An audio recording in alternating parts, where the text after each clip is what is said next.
ಆಕಾಶವಾಣಿ ಚಿತ್ರದುರ್ಗ.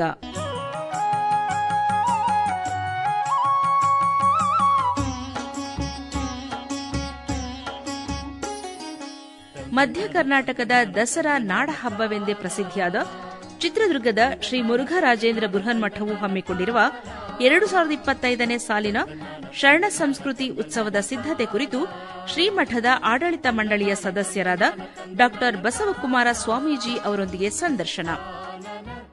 ಇವರೊಂದಿಗೆ ಶಿವಪ್ರಕಾಶ್ ಡಿಆರ್. ಬುದ್ಧಿ ತಂದೀವಿ ನಾವು ಬುದ್ಧಿ ತಂದೀವಿ, ಬುದ್ಧಿ ತಂದೀವಿ ನಾವು ಬುದ್ಧಿ ತಂದೀವಿ, ಶರಣ ಸಂಸ್ಕೃತಿ ಎಂಬ ಬುದ್ಧಿಯ ಹೊತ್ತು ತಂದೀವಿ, ಶರಣ ಸಂಸ್ಕೃತಿ ಎಂಬ ಬುದ್ಧಿಯ. ಶ್ರೋತೃಗಳೇ ನಮಸ್ಕಾರ.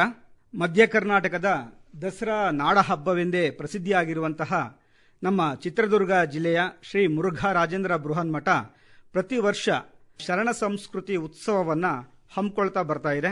ಅದೇ ರೀತಿಯಲ್ಲಿ 2025ನೇ ಸಾಲಿನ ಶರಣ ಸಂಸ್ಕೃತಿ ಉತ್ಸವದ ಸಿದ್ಧತೆ ಕೂಡ ಇವಾಗ ನಡೆದಿದೆ. ಇದು ಮಧ್ಯ ಕರ್ನಾಟಕದ ನಾಡ ಹಬ್ಬ ಅಂತಲೇ ಕರ್ನಾಟಕದಲ್ಲಿ ಅತ್ಯಂತ ಹೆಚ್ಚು ಜನಪ್ರಿಯತೆಯನ್ನು ಗಳಿಸಿಕೊಂಡಿದೆ.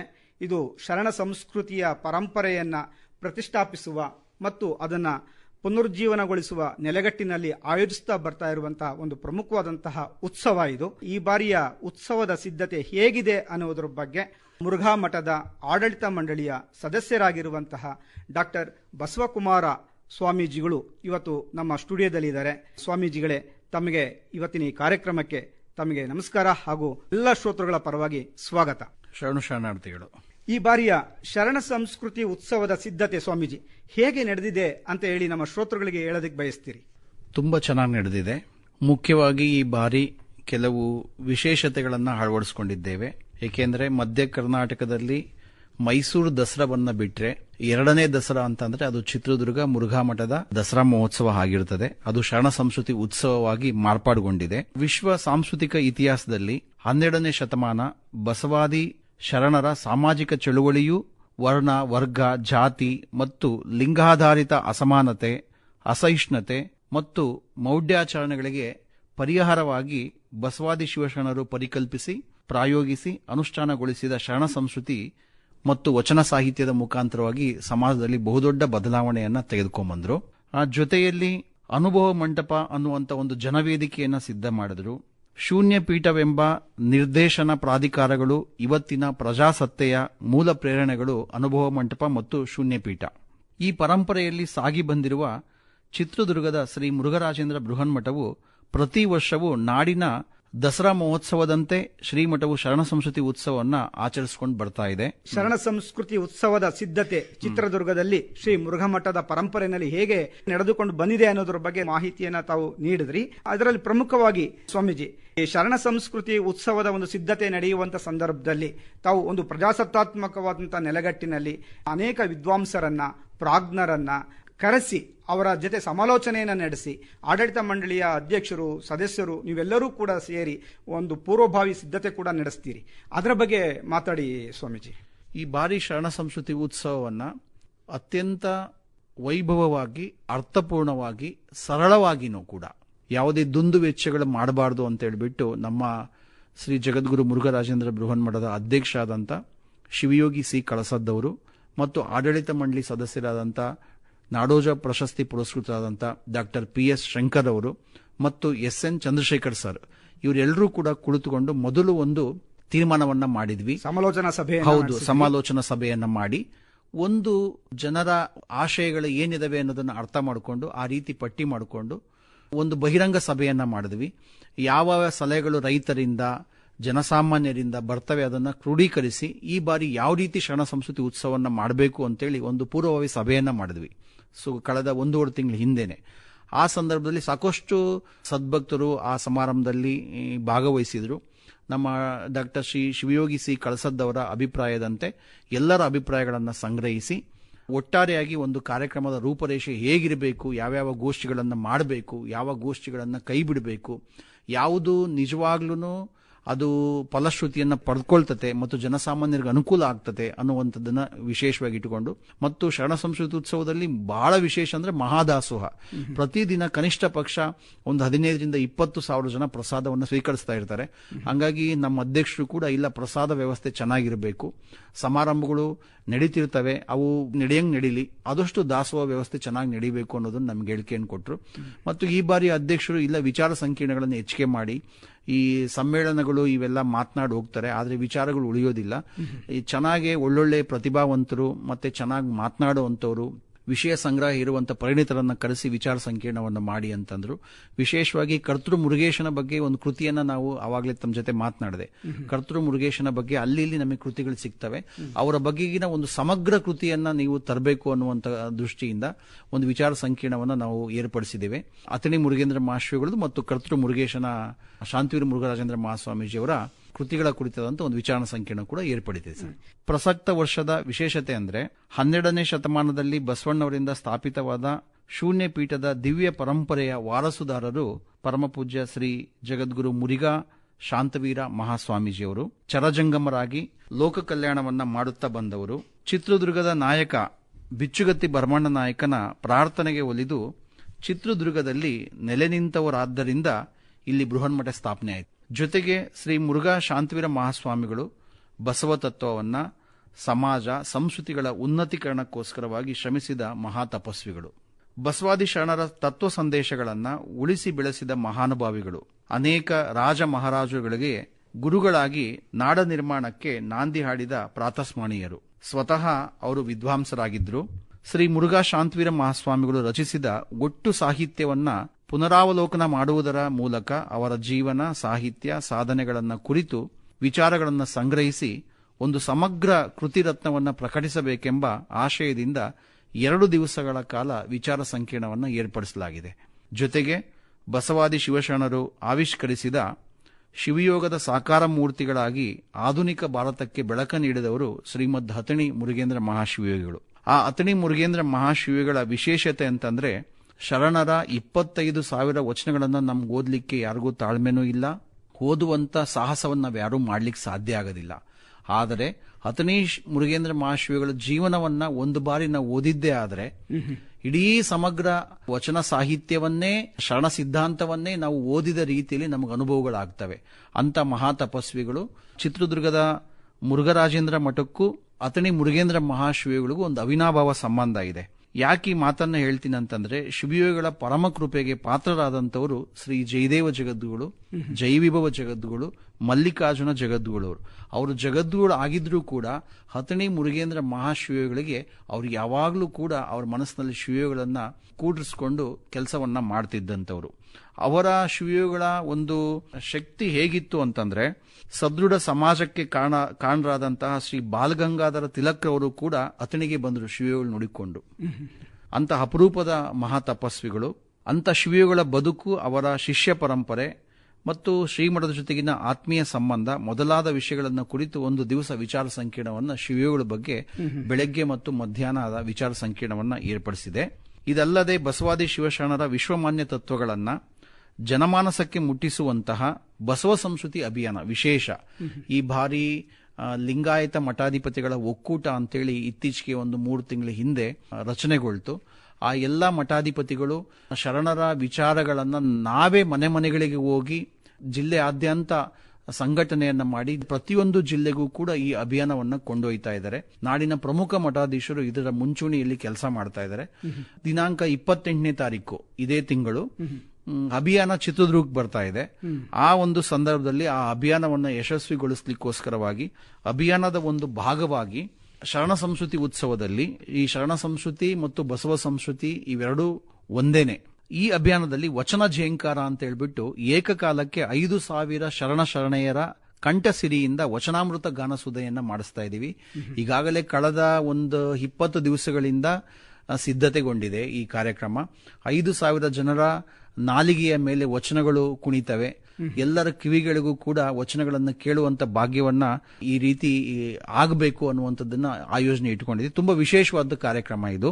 ಜೊತೆಯಲ್ಲಿ ಈ ಬಸವ ಸಂಸ್ಕೃತಿ ಅಭಿಯಾನ ಜಿಲ್ಲೆಯ ಸಂಜೆ ಅವತ್ತು 28ನೇ ತಾರೀಕು ಸಂಜೆ 4 ಗಂಟೆಗೆ ವಚನ ಜಯಂಕಾರ ಮುಗಿದಾದ ಮೇಲೆ ಒಂದು ಸಣ್ಣ ಪಾದಯಾತ್ರೆ ಜನಪದ ಕಲಾ ತಂಡಗಳೊಂದಿಗೆ ಮಾಡಿ ಸುಮಾರು 5,000 ಜನ ಒಂದೇ ರೀತಿಯಾದಂತಹ ದೇಸಿಯ ಇಳಕಲ್ ಸೀರೆಯನ್ನ ಉಟ್ಟುಕೊಂಡು ಮಹಿಳೆಯರೇ 5,000 ಜನ ಸೇರ್ತಾ ಇದ್ದಾರೆ. ಅದು ಈ ವಿಷಯ ಶರಣೆಯರೇ. ಇದು ಈ ಸಂದರ್ಭದ ಒಂದು ವಿಶೇಷ ಅಂತ ನಾನಾದ್ರೂ ಕೂಡ ಭಾವಿಸ್ಕೊಳ್ತೀನಿ. ಜೊತೆಗೆ ಯುವಜನೋತ್ಸವ ಇದೆ. ಈ ಯುವಜನೋತ್ಸವದ ವಿಶೇಷತೆ ಅಂತಂದ್ರೆ ಕೇವಲ ನಾವು ಕಾರ್ಯಕ್ರಮಗಳನ್ನ ಸಮಾರಂಭಗಳನ್ನ ಯುವಕರಿಗೆ ಏರ್ಪಡಿಸಿ ಅಲ್ಲಿ ಯುವಕರೇ ಕೇಳೋದಿಲ್ಲ. ಯುವಜನ ಮೇಳ ಆಗಿರ್ತದೆ, ಯುವಕರಲ್ಲಿ ಯಾರೂ ಕೂಡ ಇರೋದಿಲ್ಲ. ಆದ್ರೆ ಈ ಬಾರಿ ಚಿತ್ರದುರ್ಗದ ಪದವಿ ಮುಗಿದ ವಿದ್ಯಾರ್ಥಿಗಳಿಗೋಸ್ಕರ, ಉದಾಹರಣೆಗೆ BEd ಕಾಲೇಜಿನ ಹುಡುಗರು, ಮೆಡಿಕಲ್ ಹುಡುಗರು, ಇಂಜಿನಿಯರಿಂಗ್ ಹುಡುಗರು ಮತ್ತು PG ಸೆಂಟರ್ಗಳಿಗೆ ಹೋಗಿ ಅಲ್ಲಿನ ಯುವಕರನ್ನ ನಾವು ಈ ಕಾರ್ಯಕ್ರಮಕ್ಕೆ ಕರೆತರುವಂತ 5,000 ಜನ ಯುವಕರನ್ನ ಕರೆತಂದು ಅದಕ್ಕೆ ಧಾರ್ಮಿಕವಾಗಿ ನೇತಾರರಾದಂತಹ ಯುವ ನೇತಾರರಂತ ನಮ್ಮ ಕಣ್ಣಿಗೆ ಕಾಣ್ತಾರೆ ಇವತ್ತಿನ ಪ್ರಸ್ತುತ ಸಂದರ್ಭದಲ್ಲಿ. ವಿನಯ್ ಗುರೂಜಿ ಅಂತ ಬಸವಣ್ಣರ ಬಗ್ಗೆ ಅಲ್ಲಿ ಇಲ್ಲಿ ಮಾತಾಡಿದ್ದನ್ನು ನಾವು ಕೇಳಿದ್ವಿ. ಹಾಗಾಗಿ ಅವರನ್ನ ಧಾರ್ಮಿಕ ಪರಂಪರೆಯಲ್ಲಿ ಅವರನ್ನ ನಾವು ಇಟ್ಕೊಂಡಿದ್ದೀವಿ. ಮತ್ತೆ ರವಿ ಡಿ ಚೆನ್ನಣ್ಣನವರಂತ ಅವ್ರನ್ನ ಇಟ್ಕೊಂಡಿದ್ದೀವಿ. ಮತ್ತು ಉತ್ತರ ಕರ್ನಾಟಕದಲ್ಲಿ ಯುವಕರಿಗೆ ಸ್ಫೂರ್ತಿದಾಯಕ ಮಾತನಾಡುವಂತ ಮಹೇಶ್ ಮಾಷಾಳ್ ಅಂತ ಹೇಳ್ಬಿಟ್ಟು ಅವರೊಬ್ಬರನ್ನ ಇಟ್ಕೊಂಡಿದ್ದೀವಿ. ಹೀಗೆ ಸುಮಾರು ಶಂಭು ಹೆಗಡಾಳ್ ಅಂತೇಳಿ ಈ ಯುವಕರು ಮತ್ತು ವಚನ ಸಂಸ್ಕೃತಿ ಬಗ್ಗೆ ತುಂಬಾ ಚೆನ್ನಾಗಿ ಅರ್ಥೈಸ್ತಾರೆ. ಈ ರೀತಿಯಾಗಿ ಆ ಯುವಜನ ಮೇಳವನ್ನು ಕೂಡ ನಾವು ತುಂಬಾ ಚೆನ್ನಾಗಿ ಇಟ್ಕೊಂಡಿದ್ದೀವಿ. ಈ ವಚನ ಸಂಸ್ಕೃತಿಯ ಒಂದು ಸಂಕೇತದಂತೆ ಅನ್ನದಾಸೋಹ, ಜ್ಞಾನದಾಸೋಹ ಬಹಳ ಪ್ರಮುಖವಾದಂತಹ 2 ಪ್ರಮುಖ ಪ್ರಕ್ರಿಯೆಗಳು. ಆ ಒಂದು ಆಶಯವನ್ನು ಇಟ್ಕೊಂಡು ಶ್ರೀಮಠ ಕೂಡ ಅನ್ನದಾಸೋಹದ ಜೊತೆಗೆ ಜ್ಞಾನದಾಸೋಹದ ವಿಚಾರ ಸಂಕಿರಣಗಳನ್ನು ಕೂಡ ಆಯೋಜಿಸಿರುವಂಥದ್ದು ತುಂಬಾ ಸಂತೋಷದ ವಿಷಯ ಸ್ವಾಮೀಜಿಗಳೇ. ಇನ್ನು ಶರಣ ಸಂಸ್ಕೃತಿ ಉತ್ಸವದ ಮುಖ್ಯ ಭಾಗವಾಗಿ ಕ್ರೀಡಾಕೂಟ ಬಹಳ ಜನಮನ್ನಣೆಯನ್ನ, ಜನಪ್ರಿಯತೆಯನ್ನು ಗಳಿಸಿಕೊಂಡಿರುವಂಥದ್ದು ಈ ಶರಣ ಸಂಸ್ಕೃತಿ ಉತ್ಸವದ ಒಂದು ದೊಡ್ಡ ಹೆಗ್ಗಳಿಕೆ ಇದು. ಈ ಬಾರಿಯ ಈ ಜಮುರಾ ಕ್ರೀಡಾಕೂಟ ಹೇಗಿತ್ತು, ಏನೆಲ್ಲ ಪಂದ್ಯಗಳನ್ನು ತಾವು ಆಯೋಜಿಸಿದ್ರಿ ಯುವಕರಿಗಾಗಿ, ವಿದ್ಯಾರ್ಥಿಗಳಿಗಾಗಿ ಅನ್ನೋದ್ರ ಬಗ್ಗೆ ಸ್ವಾಮೀಜಿ. 3 ದಿವಸಗಳ ಕಾಲ ಜಗದ್ಗುರು ಮುರುಘರಾಜೇಂದ್ರ ಕ್ರೀಡಾಕೂಟ ಅಂತ ಜಮುರಾ ಕಪ್ ಅನ್ನುವಂಥದ್ದೇ ತಾವು ಕೇಳಿದಿರ. ಅದು ಕಳೆದ ವರ್ಷ ಎಲ್ಲ ನಾವು ಯಾವ ರೀತಿ ಆಚರಣೆ ಮಾಡ್ತಿದ್ವಿ ಅಂತಂದ್ರೆ ರಾಜ್ಯ ಮಟ್ಟದ ಕ್ರೀಡಾಪಟುಗಳನ್ನ ಕರೆಸ್ಬಿಟ್ಟು ಇಲ್ಲಿ ನಾವು ಆಡಿಸುವಂತ ಒಂದು ಪ್ರಕ್ರಿಯೆ ನಡೀತಾ ಇತ್ತು. ರಾಷ್ಟ್ರ ಮಟ್ಟದ ಕ್ರೀಡಾಕೂಟವೂ ಕೂಡ ಏರ್ಪಡಿಸಲಾಗಿತ್ತು. ಹಿಂದೆ ಎಲ್ಲ ಕೂಡ ಸಮಿತಿಯ ಅಧ್ಯಕ್ಷರು, ಸದಸ್ಯರು ತೀರ್ಮಾನ ತೆಗೆದುಕೊಂಡು ನಡೆಸ್ತಾ ಇದ್ರು. ಈ ಬಾರಿ ನಮ್ಮಲ್ಲೇ ಶ್ರೀ ಜಗದ್ಗುರು ಮುರುಘರಾಜೇಂದ್ರ ವಿದ್ಯಾಪೀಠದ ಅಡಿಯಲ್ಲಿ ಇರುವಂತ ಮಕ್ಕಳಿಗೋಸ್ಕರವಾಗಿ ಸುಮಾರು 85-90 ಸಂಸ್ಥೆಗಳು ನಮ್ಮಲ್ಲಿ ಇದ್ದಾವೆ. ಎಲ್ಲ ಸಂಸ್ಥೆಗಳ ಮಕ್ಕಳಿಗೋಸ್ಕರವಾಗಿ SJM ಸಮೂಹ ಸಂಸ್ಥೆಯ ವಿದ್ಯಾರ್ಥಿಗಳಿಗೋಸ್ಕರವಾಗಿ ಕ್ರೀಡಾಕೂಟವನ್ನು ಏರ್ಪಡಿಸಿದ್ವಿ. ನಿಜವಾಗ್ಲೂ ನಮಗೇನೆ ಬಹಳ ಸಂತೋಷ ಆಯಿತು. ಯಾಕೆಂದ್ರೆ ಇದು ಮೊದಲ ಬಾರಿಗೆ ನಾವು ನಮ್ಮ ಒಳಗಿನ ಸಂಸ್ಥೆ ಒಳಗೆ ನಾವು ಕ್ರೀಡಾ ಮನೋಭಾವವನ್ನು ಹೆಚ್ಚಿಸಬೇಕು ಅನ್ನುವಂಥದ್ದು. ಏಕೆಂದ್ರೆ ಇವತ್ತು ನಾವು ಚರ್ಚೆ ಮಾಡ್ತಿರ್ಬೇಕಾದ್ರೆ ನಾವು ಚರ್ಚೆ ಮಾಡಿದ್ವಿ, ಆಟದ ಮೈದಾನಗಳೇ ಇವತ್ತು ದೊಡ್ಡ ಸಮಸ್ಯೆ. ನಗರ ಪ್ರದೇಶಗಳಲ್ಲಿ ಮೈದಾನಗಳು ಕೊಡುತ್ತೆ, ಆಡುವಂತ ಹುಮ್ಮಸ್ಸುಗಳಿದೆ, ಆದ್ರೆ ಮನಸ್ಸಿದೆ, ಆದ್ರೆ ಮೈದಾನಗಳೇ ನಮಗೆ ಎಲ್ಲಿ ಕಾಣ್ತಾ ಇಲ್ಲ. ಮೈದಾನಗಳು ಮಾಯವಾಗಿದ್ದಾವೆ. ಹೌದು, ಮೈದಾನಗಳು ಮಾಯವಾಗಿದ್ದಾವೆ. ಆದ್ರೆ JMIT ಕ್ಯಾಂಪಸ್ ನಲ್ಲಿ ನಮ್ದು 2 ಮೈದಾನಗಳಿದೆ, ಮೆಡಿಕಲ್ ಕಾಲೇಜಿನ ಮೈದಾನ ಮತ್ತು ಇಂಜಿನಿಯರಿಂಗ್ ಕಾಲೇಜಿನ ಮೈದಾನ. ಆ 2 ಮೈದಾನಗಳು ಕೂಡ 3 ದಿವಸಗಳು ತುಂಬಾ ಲವಲವಿಕೆಯಿಂದ ಕಂಗೊಳಿಸ್ತಾ ಇತ್ತು. ಅದ್ ನೋಡ್ಲಿಕ್ಕೆ ನಮಗೆ ತುಂಬಾ ಸಂತೋಷ ಆಯಿತು. ತುಂಬಾ ಚೆನ್ನಾಗಿರುತ್ತೆ. ಅದರಲ್ಲಿ ದೇಸಿಯ ಆಟಗಳಾದಂಥ ಕಬಡ್ಡಿ, ಖೋಖೋ, ಕ್ರಿಕೆಟು ಮತ್ತೆ ವಾಲಿಬಾಲು, ಥ್ರೋಬಾಲು, ಮಹಿಳಾ ಕ್ರೀಡಾಪಟುಗಳು ಕೂಡ ಅತಿ ಹೆಚ್ಚು ಸಂಖ್ಯೆಯಲ್ಲಿ ಭಾಗವಹಿಸಿದ್ರು. ನೋಡ್ಲಿಕ್ಕೆ ಒಂದು ಸಂತೋಷ ಸರ್. ಅದು ಈಗಾಗಲೇ ವಿಜೇತರಾದಂತ ಎಲ್ಲ ಸ್ಪರ್ಧಾಳುಗಳಿಗೆ ತಾವು ಬಹುಮಾನವನ್ನು ಕೂಡ ವಿತರಣೆಯನ್ನ ಮಾಡಿದ್ದೀರಾ? ಹೌದು ಹೌದು ಹೌದು. ಇನ್ನು ಪ್ರತಿದಿನ ಮುಂಜಾನೆ ಶರಣ ಸಂಸ್ಕೃತಿ ಉತ್ಸವದ ಭಾಗವಾಗಿ ಆಯೋಜಿಸ್ತಾ ಬರಲಾಗ್ತಾ ಇರುವಂತಹ ಯೋಗಾಸನಕ್ಕೆ ಭಕ್ತರ ಸ್ಪಂದನೆ ಹೇಗಿದೆ ಸ್ವಾಮೀಜಿ? ಸರ್, ಇದು ಸಾಂಕೇತಿಕವಾಗಿ ನಾವು 9 ದಿವಸಗಳ ಕಾರ್ಯಕ್ರಮ. ಇದು ನಾವು ಈ ಬಾರಿ 14 ದಿವಸ ಮಾಡ್ತಾ ಇದ್ದೀವಿ. ಅಂದ್ರೆ ದಿನಾಂಕ 20ರಿಂದನೇ ಶುರುವಾಗಿ ಅಕ್ಟೋಬರ್ 3ವರೆಗೂ, ಸೆಪ್ಟೆಂಬರ್ 20ರಿಂದ ಅಕ್ಟೋಬರ್ 3ವರೆಗೂ ಈ ಕಾರ್ಯಕ್ರಮ ನಡೆಸ್ತಾ ಇದ್ದೀವಿ. ಪ್ರತಿದಿನ ಬೆಳಗ್ಗೆ 5:30ಕ್ಕೆ ಸರಿಯಾಗಿ ವೈದ್ಯ ಶ್ರೀ ಚನ್ನಬಸವಣ್ಣ ಅಂತ ಒಬ್ಬ ಯೋಗ ಗುರು ತುಂಬಾ ಚೆನ್ನಾಗಿ ಮಾಡಿಸ್ತಾರೆ. ಜೊತೆಗೆ ಆರೋಗ್ಯದ ಬಗ್ಗೆ ವಿಶೇಷವಾಗಿ, ಇವತ್ತು ಆರೋಗ್ಯ ಸಂಪತ್ತೇ ನಮ್ಗೆಲ್ಲ ಸಂಪತ್ತಕ್ಕಿಂತ ಮುಖ್ಯ. ಆರೋಗ್ಯ ಇಲ್ಲ ಅಂದ್ರೆ ನಮ್ಗೆ ಯಾವ ಆಧ್ಯಾತ್ಮನೂ ಇಲ್ಲ, ಯಾವ ಶಿಕ್ಷಣನೂ ಇಲ್ಲ, ಯಾವ ವ್ಯವಸ್ಥೆನೂ ಕೂಡ ನಾವು ಸರಿಯಾಗಿ ಇರಕ್ಕಾಗಲ್ಲ. ಸದೃಢವಾದಂತ ದೇಹ ಇದ್ರೆ ಸದೃಢವಾದ ಮನಸ್ಸು ಕೂಡ ಇರುತ್ತೆ. ಹೌದು, ಸದೃಢವಾದ ಸಮಾಜನೂ ನಿರ್ಮಾಣ ಆಗ್ತದೆ. ಖಂಡಿತ. ನಮಗೆ ಆಶ್ಚರ್ಯ ಅಂದ್ರೆ 5 ಕಾಲಿಗೆಲ್ಲ ಆಲೆ ಅನುಭವ ಮಂಟಪದಲ್ಲಿ 1000 ಜನ ಯೋಗಕ್ಕೆ ಸೇರಿರ್ತಾರೆ. ನಾವು ಯೋಗಕ್ಕೆ ಯಾರು ಬರ್ತಾರೆ ಬೆಳಗಿನ ಜಾವ ಅಷ್ಟೊತ್ತಿಗೆ ಅನ್ನುವಂಥದ್ದು ನಮ್ಗೆ ಆಲೋಚನೆ ಇತ್ತು. ಆದ್ರೆ ಆ ತರದ ವಾತಾವರಣಗಳಿಲ್ಲ. ಜನಗಳಿಗೆ ಈಗಾಗಲೇ ಎಚ್ಚೆತ್ತುಕೊಂಡಿದ್ದಾರೆ. ಈ ಕಲುಷಿತವಾದಂತಹ ವಾತಾವರಣ, ಗಾಳಿ, ನೀರು ಆಹಾರ ಎಲ್ಲ ವಿಷಪೂರಿತವಾಗಿದೆ. ಇಂಥ ಸಂದರ್ಭದಲ್ಲಿ ನಮ್ಮ ಆರೋಗ್ಯವನ್ನು ಹೇಗೆ ಇಟ್ಕೋಬೇಕು ಅನ್ನುವಂಥದ್ದು ಚನ್ನಬಸವಣ್ಣವರು ಬೆಳಗ್ಗೆ 7 ಗಂಟೆ ತನಕನೂ ಕೂಡ ತಿಳಿಸ್ತಾರೆ. ತುಂಬಾ ಚೆನ್ನಾಗಿ ನಡೆದಿದೆ. 7:45ಕ್ಕೆ ಒಂದು ಶಿವಯೋಗವನ್ನು ಕೂಡ ತಾವು ಆಯೋಜಿಸ್ತಾ ಇದ್ದೀರಾ ಸ್ವಾಮೀಜಿ. ಇದು ಏನಿದು ಶಿವಯೋಗ?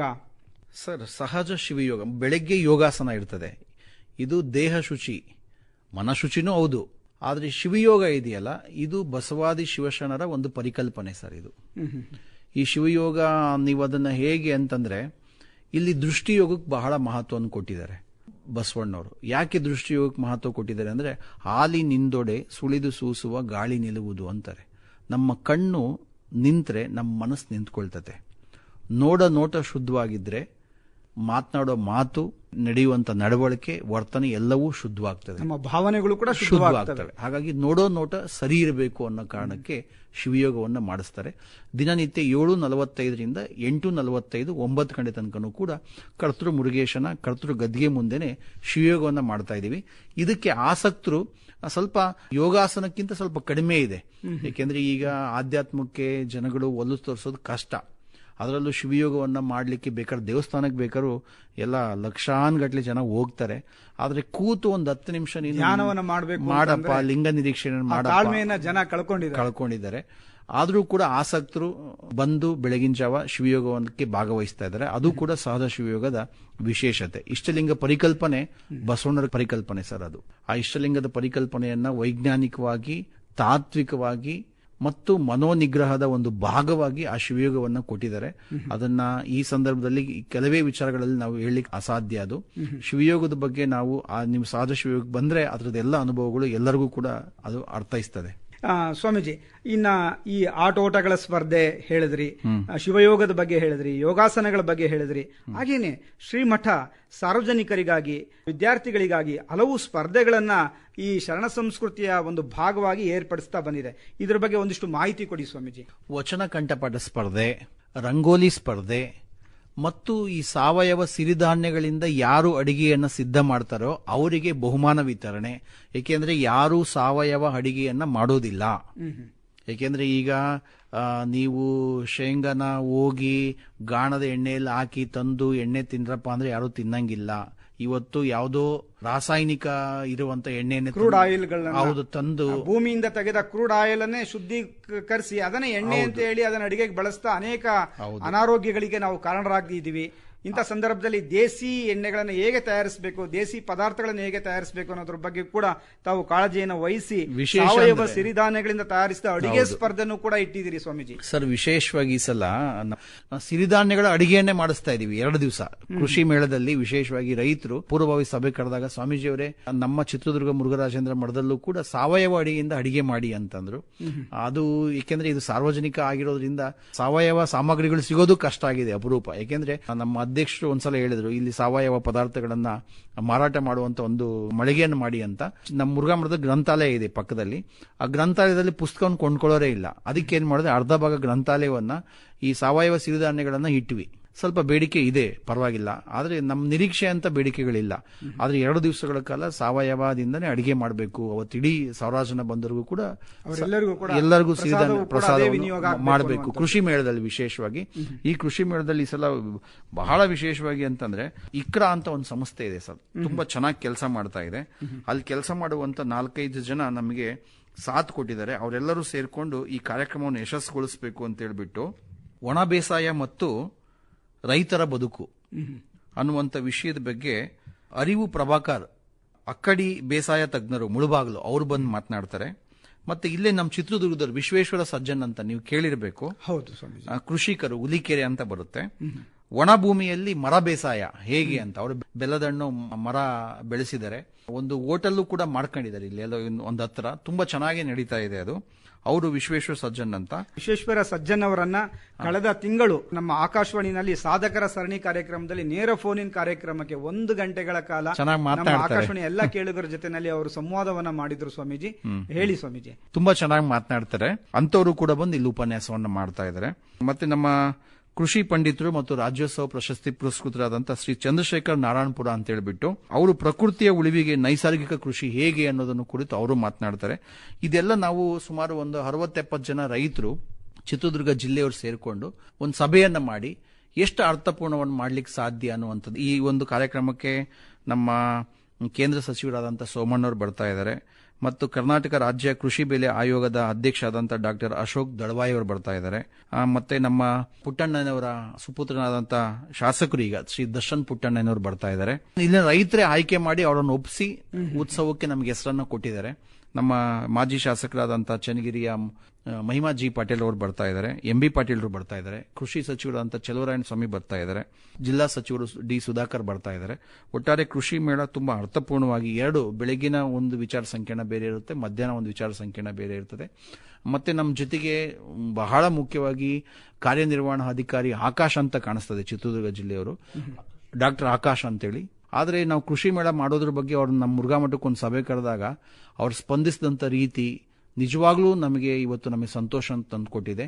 ಏಕೆಂದ್ರೆ ಸುಮಾರು ಒಂದು 30 ಇಲಾಖೆಯವ್ರನ್ನ ಅಲ್ಲಿ ಸಭೆ ಮಾಡಿ ಮಧ್ಯ ಕರ್ನಾಟಕದ ಉತ್ಸವ, ಇಲ್ಲಿ ಸ್ಟಾಲ್ಗಳಾಗಿರ್ಬೋದು ಎಲ್ಲ ತುಂಬಾ ಚೆನ್ನಾಗಿ ನಡೀಬೇಕು ಅಂತ, ಭದ್ರಾ ಮೇಲ್ದಂಡೆ ಯೋಜನೆ ಬಗ್ಗೆ ಇವತ್ತು ಯಾವ ಹಂತದಲ್ಲಿದೆ ಅದನ್ನು ಒಂದು ಪ್ರಾಜೆಕ್ಟ್ ಮಾಡಿ ಅದನ್ನು ತೋರಿಸುವಂತ, ಪ್ರದರ್ಶನ ಮಾಡುವಂತ ಒಂದು ಕೆಲಸ. ಅವು ವಿಶೇಷವಾಗಿ ಎಲ್ಲ ಇಲಾಖೆ, ಕನ್ನಡ ಮತ್ತು ಸಂಸ್ಕೃತಿ ಇಲಾಖೆ ಇರ್ಬೋದು, ಮತ್ತೆ ಆರೋಗ್ಯ ಇಲಾಖೆ ಇರ್ಬೋದು, ಮಕ್ಕಳ ಮತ್ತು ಮಹಿಳಾ ಕಲ್ಯಾಣ ಇಲಾಖೆ ಇರ್ಬೋದು, ಎಲ್ಲ ಇಲಾಖೆಯ ಮುಖ್ಯಸ್ಥರನ್ನ ಕರೆಸಿ ಕಾರ್ಯನಿರ್ವಹಣಾಧಿಕಾರಿಗಳು ಮೀಟಿಂಗ್ ಮಾಡಿ ಆಲ್ರೆಡಿ ಸಿದ್ಧತೆ ನಡೀತಾ ಇದೆ. ಕೃಷಿ ಮೇಳಕ್ಕಂದ್ರೆ ಈ ಕೃಷಿ ಸ್ಟಾಲ್ಗಳು ಮಾಡಿದ್ದಾರೆ. ಅಂದ್ರೆ ಅಲ್ಲಿ ರೈತರಿಗೆ ಬೇಕಾದಂತ ಉಪಕರಣಗಳು, ಸರ್ಕಾರದಿಂದ ಯಾವ ಸೌಲಭ್ಯಗಳಲ್ಲಿ ರೈತರಿಗೆ ಅನುಕೂಲ ಆಗ್ತಿದೆ ಅಂತೇಳಿ. ನಿಜವಾಗ್ಲೂ ಈ ಬಾರಿ ಕೃಷಿ ಬರೀ ನಾವು ನಿರೀಕ್ಷೆಗಿಂತನೂ ಚೆನ್ನಾಗಿ ಆಗ್ತಾ ಇದೆ. ನಿಜವಾಗ್ಲೂ ಸರ್ಕಾರದ ಕೆಲವು ಅಧಿಕಾರಿಗಳು ಇಷ್ಟು ಚೆನ್ನಾಗಿ ಸ್ಪಂದಿಸ್ತಾರೆ ಅನ್ನೋದು ನಾನು ಕೂಡ ನೋಡಿ ನನಗೆ ಆಶ್ಚರ್ಯ ಆಯ್ತು. ಯಾಕೆಂದ್ರೆ ಅಷ್ಟು ಚೆನ್ನಾಗಿ ಮಾಡ್ತಾ ಇದ್ದಾರೆ, ಅದನ್ನ ನಾವು ಒಪ್ಕೊಳ್ಳೇಬೇಕಲ್ಲ. ನಮ್ಮ ಶರಣ ಸಂಸ್ಕೃತಿ ಉತ್ಸವ ಅಂತಂದ್ರೆ ಕೇವಲ ಶ್ರೀಮಠದ ಉತ್ಸವ ಆಗಿರಲ್ಲ, ಅದು ಚಿತ್ರದುರ್ಗ ಜಿಲ್ಲೆಯ ಜನಸಾಮಾನ್ಯರ ಆಶಯಗಳನ್ನ ಒತ್ತಂತ ಒಂದು ಹಬ್ಬವಾಗಿ ಅದು ಪರಿಣಮಿಸಿದೆ ಅಂತ ಹೇಳಿ ನನಗೆ ಅತ್ಯಂತ ಸಂತೋಷ ಆಗ್ತದೆ. ಈ ಒಂದು ಸಾವಯವ ಸಿರಿಧಾನ್ಯಗಳು ತಯಾರಿಸಿದ ಅಡಿಗೆ ಸ್ಪರ್ಧೆನಲ್ಲಿ ಯಾರು ಚೆನ್ನಾಗಿ ಸಾವಯವ ಸಿರಿಧಾನ್ಯಗಳನ್ನ ಬಳಸಿ ಅಡಿಗೆಯನ್ನ ಮಾಡ್ತಾರೆ ಅಂತವರಿಗೂ ಕೂಡ ಒಂದು ವಿಜೇತ ಸ್ಪರ್ಧೆಯನ್ನು ಕೂಡ ತಾವು ಇಟ್ಟಿದ್ದೀರಿ.